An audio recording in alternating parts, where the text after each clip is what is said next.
Chapter 19. Golas. The guild navigators, gifted with limited prescience, had made the fatal decision. They'd chosen always the clear, safe course that leads ever downward into stagnation.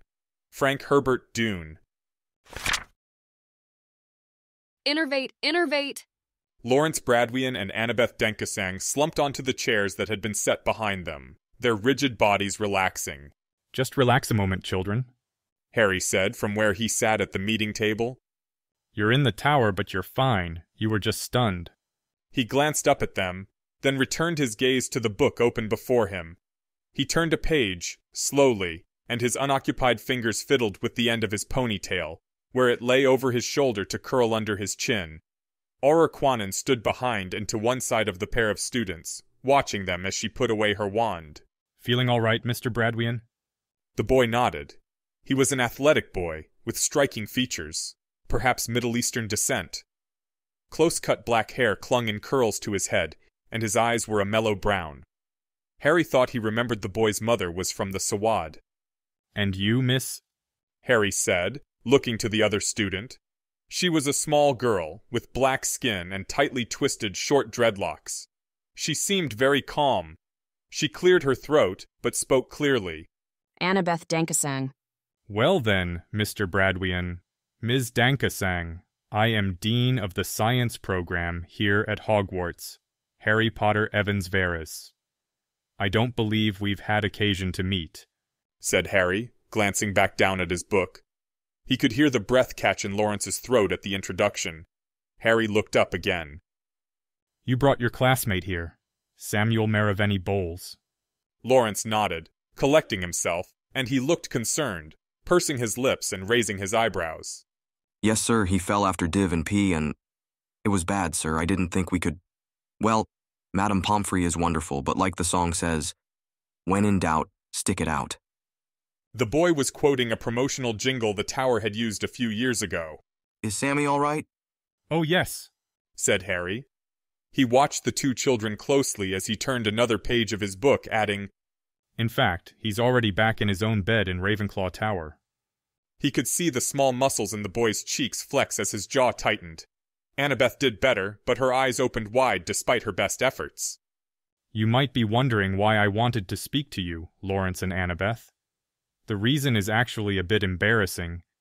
It's been brought to my attention over the past hour that you did me quite a good turn last year, and I never thanked you. I would have done so if I'd known, of course, Harry said. He turned his head so that his ponytail would slip off his shoulder, out of sight behind him. I had a question first, though. Of course, sir, said Annabeth. Well then, I suppose I'll start off by saying that I don't believe in cruelty, so we'll just out with it now. You're pinched, caught, discovered. I have had people toy with me too often when they had some small measure of power over me, often in the form of information I needed, and so I don't have much liking for it. So it's best you know straight away. I'll give you a moment to think about that and decide if you believe me. Harry looked back down at the book and read the page before him as the seconds passed, stretching uncomfortably. After a minute, he finally looked up again. The two students were sitting still, hands folded in their laps. Lawrence looked like was trying to swallow with a dry mouth. I must confess that you will feel quite stupid very shortly. I'm sorry about that, said Harry. But before we get there, my question. Why in Merlin's name did you think it would be okay to badly injure, very nearly kill, your classmate just to get what you want? He paused and clucked his tongue thoughtfully. Or maybe, why did you think I would think that was okay? Surely you at least considered your plan might go wrong. Didn't you stop to think of the possible consequences? I'm not sure what you mean, sir, said Lawrence. His voice warbled on the second word, and he looked worried. Wise not to try to appear calm, little Larry, nor indignant. But an innocent student would just be confused. Maybe it's because people worry so much about being caught for the things we've really done that we tend to be completely baffled by false accusation. Aurora Quanon, how many people are stepped down in the clinic right now in hold? Harry said, turning to her and leaning to rest his chin on one hand. Quanon reached into her pocket and pulled out a small brown abacus, identical to the one on the table. She consulted it for a moment. 4, sir. Not too many in receiving or being treated either. Slow day. Harry turned and looked steadily at the students once more. Annabeth's mouth had opened slightly, and Lawrence looked nauseous, as if he'd been kicked in the stomach. Harry supplemented the effect by shoving one of the parchments in front of him towards the pair, with its decoded, and obviously false, message. The cup is not enough. We must add to our collection. I believe that many items of great power are held in the tower. Prepare the plan we spoke about before, and we will communicate with the abacus. The abacuses were used in the clinic to track the flow of patients. Harry waited a moment for the magnitude of their mistake to sink into the pair. You had some clever ideas, but while the tactics were clever, the strategy didn't really make much sense. Harry continued. You were operating at an information deficit, and you knew that, and still didn't account for it. But if the abacus is... Annabeth said, brow furrowing. Harry was able to watch her as her thoughts progressed, and he wondered if this was what it had been like to deal with himself as a child. Cleverness and innovation trapped inside of a fishbowl-sized world, unable to grasp the limits of their perspective and experience. When you can only see a handful of moving parts, the machine of the world looked so simple and easy to manipulate. He remembered his stumbling horror when he'd been given occasion to see the workings laid bare in all their complexity and danger. Yes, you understand, I see, said Harry. Lawrence's pallor looked distinctly yellowish, but he still seemed more confused than horrified. Slower on the uptake, Harry addressed himself to Annabeth, who was clearly the brains of the operation, such as that might be, and the leader of the duo. So then, it seems as though you attempted to murder young Sammy, with whom you've had some problems in the past. You've been stunned for about 5 hours now, and I had a chance to speak to your victim, your headmistress, and Director Diggory of the DMLE. Harry closed the book, a little more forcefully than necessary. When I was your age, I took it as a great offense that no one did me the courtesy of dealing with me directly, unless I forced the issue. So then, let me be direct. You have been idiots on a scale that you cannot yet fully appreciate. Not only was your plan unlikely to work, you thought it was wise to try to use it to frame a classmate. A boy who has been involved in some dark dealings indeed with the rest of his family, some of whom were expelled for their pains, but who didn't do anything wrong here. He stood now, rising and placing both palms on the table in front of him, looking down on the two students with cold green eyes. You are said to be Silver Slytherins, but I wonder if that little faction of Dracos has turned out to mean anything at all in his absence. He told me once that it was about the purity of truth, that he'd learned that truth was the most important thing, even when plotting, since if you didn't know the reality of the world, then you couldn't affect it, no matter how brilliantly effective your plans might otherwise be. That's why you need both instrumental rationality, acting based on truth, and epistemic rationality, knowing what is true. They are both necessary if you want things to happen as you desire. Lawrence had rallied now. Harry imagined the boy forcing down his nausea and searching for an escape. The boy forced himself upright in the chair and thrust out his chin, saying, "But that's the very reason why we acted. We knew the truth, and wanted to act on it. The Maravini Bowls are no good, and you wanted to make your enemy pay for something, even if you couldn't make him pay for his real crimes. What was it that he'd done, exactly, Mr. Bradwyan?" said Harry, and now his voice was as cold as his eyes. He and his family tried to kill Term just because they were ashamed of what their father had done. Because they were ashamed of their half-brother. They tried to kill him, said Lawrence. The boy rose up slightly out of his seat as he spoke, taking strength from his indignation. They stole potion ingredients from Hogwarts, from Professor Slughorn's stores and the greenhouses, so that they could supply Ragged Runecrown and his euphoric distribution in Nocturne Alley. They tried to steal Helga Hufflepuff's cup from Smith Manor, and that's wrong, even if it turns out you did it, sir. And Sammy tried to kill me in a duel when Annabeth and I stopped the Maraveni Bowls.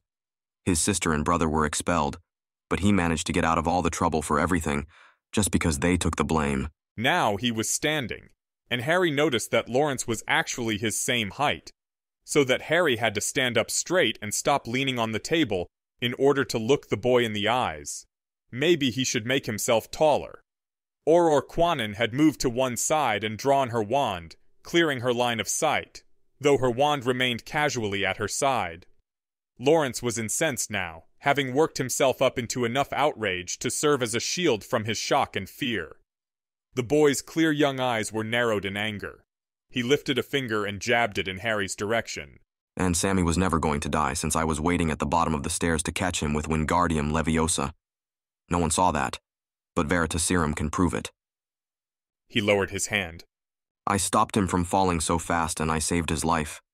But he needed to pay for what he's done. I wasn't doing anything but justice. Samuel Maraveni Bowles comes from an unpleasant family, but he has not, to my knowledge, done anything more than get dragged along with his older brother and sister and be bullied into helping them occasionally. Questioning under Veritaserum revealed a scared boy in a bad clan trying to muddle his way through. Rather a different picture than you'd paint in defense of your actions. The child has not earned a brutal beating and near-death experience, even if you managed to stop yourself short of giving him an execution. Harry looked at Lawrence coldly and with clear contempt. Annabeth had leaned forward and buried her face in her hands, and was crying quietly. You are badly in need of a lesson on losing. A lesson I once had to learn, as it happens, but one which I have no time to teach at the moment. Harry pushed back his chair and walked to the end of the table where two wands were sitting. He picked up Lawrence's in one hand, then looked back at its owner. To your great good fortune, prior incantado showed that you did help arrest the vicious fall that you caused. And to your even greater fortune, no lasting harm appears to have been done. Sammy doesn't remember anything, but you are a thuggish young pair and stupid. You have brutalized a boy in an act of vigilantism, because you were sure he was guilty though you had no proof. The swan song of so many thugs, who always manage to make themselves the true hero or victim. Lawrence sagged back into his chair, his bravado evaporating like the bluff that it was. He stared ahead of himself, and Harry knew that consequences and dread were playing out in his head. You have been bullies, stupid ones. You have brought shame to your families and your house, and to whatever the Silver Slytherins might be these days, besides a fashionable social club. I want you to understand that, Lawrence and Annabeth. Where you're going, you will need that understanding. You will need that lesson to make you strong. Annabeth began crying even harder, her shoulders shaking, and Lawrence slumped forward, gripping the arms of his chair spasmodically. He looked about, ready to cry. Harry waited, not to be cruel, but because he knew from experience that it was very difficult to change who you were. They needed to sit there with bile rising in their throats, tears burning hotly in their eyes, seeing their entire futures burning around them, and they needed to know that they weren't being oppressed. Harry knew that it was a difficult thing to realize that you'd never really been the hero all along, to know that you were some form of lesser villain, deluded and stupid in your villainy, somehow even less than the honest evil, since you rewarded yourself with misplaced righteousness. Let them see the tears of their mothers waiting in the future, the bitter scorn of Headmistress McGonagall, the tall walls of Howard Prison. You will need that lesson, because you are going to help me with something, Harry said. The world is changing quickly these days, and a great many very smart people have convinced me that my previous strategy hasn't been working. So you are going to help me with a new one. One constrains the partner's choice by constraining one's own behavior. Schelling had written in The Strategy of Conflict. The object is to set up for oneself and communicate persuasively to the other play a mode of behavior, including conditional responses to the other's behavior, that leaves the other a simple maximization problem whose solution for him is the optimum for oneself, and to destroy the other's ability to do the same. In other words, strategically limit one's own courses of action to only allow for the ones you prefer, so your enemy must either allow you to move unmolested, or else move against you in one of the styles you've chosen for them, since by limiting your own available responses, you've limited their ability to provoke you to unfavorable action. You are going to join the Honorable, Lawrence and Annabeth, Harry said. He dropped Lawrence's wand on the table. It was you two, who helped my people discover where the cup of Helga Hufflepuff was being stored, secretly mewed up in Hepzibah Smith's house after her death, so I know you can be of some use. And perhaps now you understand your weaknesses in terms of strategy.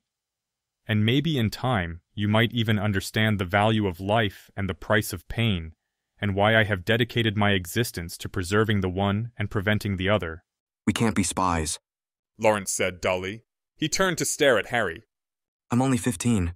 I have good reason to think that your ages will help make you excellent spies, in this case, Mr. Bradwyan. I have a plot in mind to improve the world, or at least one small corner of it, and you are an absolutely necessary part of that, said Harry. The dean of the science program returned to his seat, where the book he'd been reading lay on the table in front of him. I will give you instructions on how to get started. We will not be meeting for a while, I'm afraid. Pip will be in touch, though. Harry picked up the book again and opened it back to the page where he'd left off. I'm not asking, of course, but I don't see how my little plot could work without you, and with your callous stupidity and violence, you've forfeited a great deal. He looked down at the page and resumed reading. I think one day you'll understand, if it's any consolation. Goodbye. Quanon stepped forward now, gesturing at Lawrence to get up. The boy did, as slowly and gingerly as if he were afraid of breaking something. He gently put a hand under Annabeth's elbow and guided her to her feet as well. She didn't stop crying, keeping her face hidden. The Auror escorted the children out of the room, pausing only to collect their wands. Harry returned to God Emperor of Dune and read quietly for some time.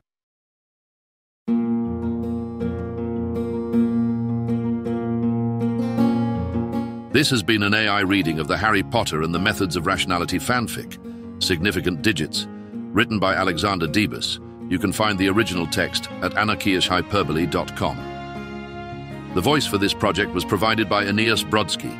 You can hear his true-voiced audiobooks at hpmorpodcast.com. If you enjoyed this podcast and wish to help support the creation of others like it, you can visit patreon.com/AskWhoCastsAI or subscribe to this Substack. Thanks for listening.